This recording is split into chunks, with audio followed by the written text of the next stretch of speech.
ప్రతిజ్ఞ, అది చరిత్ర. ఇక మీద ఈ ప్రపంచం గుర్తుపెట్టుకునేది ఒక్కటే ప్రతిజ్ఞ, అది ఈ పృథ్వీ ప్రతిజ్ఞ.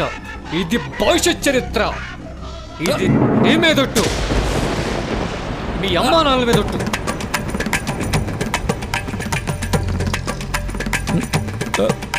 ఎంత పని చేసావురా. ఇంతకీ 50 సార్లు వెలిగే అగ్గిపుల్లని తయారు చేశాడా? క్యూరియాసిటీ కంట్రోల్ కావటం లేదా? అస్సలు బౌండరీస్ బద్దలైపోతున్నాయి. గ్యాప్ ఇవ్వకుండా చెప్పు, లేకపోతే. Okay okay, cool cool, relax. అర్థమైంది.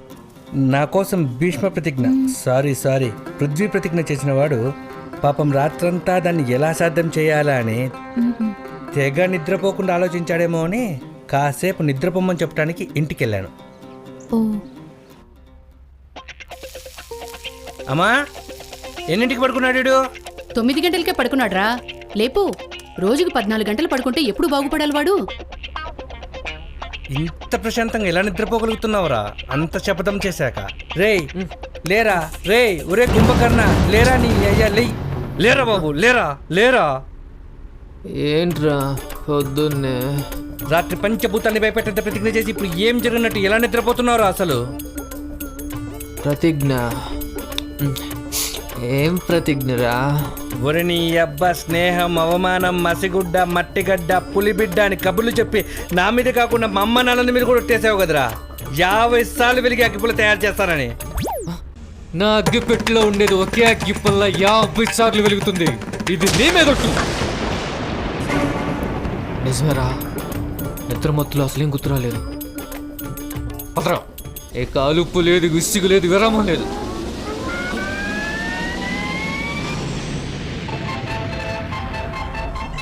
జయము నిశ్చయమురా, భయము లేదురా, డంకు గొంకు లేక ముందు సాగి పొమ్మురా. జయము నిశ్చయమురా, భయము లేదురా.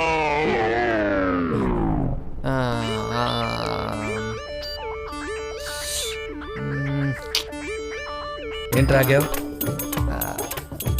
అది కాదురా, రాత్రి స్నానం చేయలేదు. ఒకసారి చేసి వస్తాను, కూర్చో.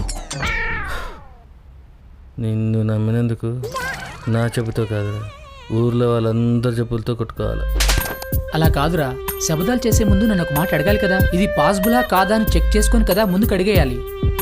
రేయ్, సైంటిస్ట్ అంటే ఎవరో తెలుసా నీకు? అసాధ్యాల్ని సుసాధ్యాలు చేసేవాడారా సైంటిస్ట్ అంటే. ఇంపాసిబుల్ అనే మాట వినిపిస్తే చిర్రెత్తుకొచ్చి అయ్యమ్మని ముక్కలుగా చేసి ఓన్లీ పాసిబుల్ మిగిలిస్తాడే వాడురా సైంటిస్ట్ అంటే. సైంటిస్టులు అంటే దేవుళ్ళు కాదురా, అనుకున్నవన్నీ చేసేయటానికి. అలా థామస్ ఆల్వా ఎడిసన్ అనుకుంటే కరెంట్ కనిపెట్టేవాడా? అసలు అలా అనుకుంటే ఫోన్ లేని రోజుల్లో ఒక దేశంలో ఉన్నాడు మరో దేశంలో ఉన్నాడుతో ఫోన్లో మాట్లాడొచ్చు అని చెప్తే జనం వాడిని పిచ్చోడని కొట్టి చంపేశారా. కానీ పిచ్చి అసాధ్యం అనుకున్న ఈరోజు సాధ్యం అలవాటు కింద మారిపోయాయిగా. దానికన్నా కష్టమా 50 సార్లు వెలిగి అగ్గి పొలం తయారు చేయటం? నేను వాళ్ళంత గొప్పవాణ్ణి కాదురా బాబు, నాకంత స్థాయి లేదు. నాకు తెలిసి అంత జీనియస్ ఒక్కడే ఉన్నాడు.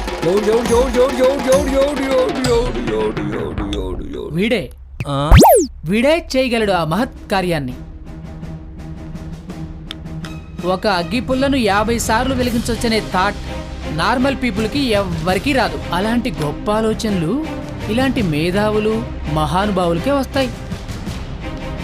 అందుకే వీడైతేనే అది తయారు చేయగలడు. రేయ్, నేను మేధావినో కాదో తెలియదు కానీ నీ మాటల్లోని వెటకారం అర్థం చేసుకునేంత అమాయకుడిని మాత్రం కాదురా. నన్ను శత్రువు గెలిచేస్తే క్షమిస్తానేమో కానీ మిత్రుడే గెలిచేస్తే వాడి గాలి తీయందా నేను గాలి పీల్చను. రే వద్దురా, రే వద్దురా, నా కుడికన్ను అదురుతుంది, ఏదో కీడు జరగబోతోంది. నువ్వు మళ్ళీ ఆకాశంలో ఉరుములు మెరుపులు తెప్పించండి, ఏం తీసుకోకు ప్లీజ్.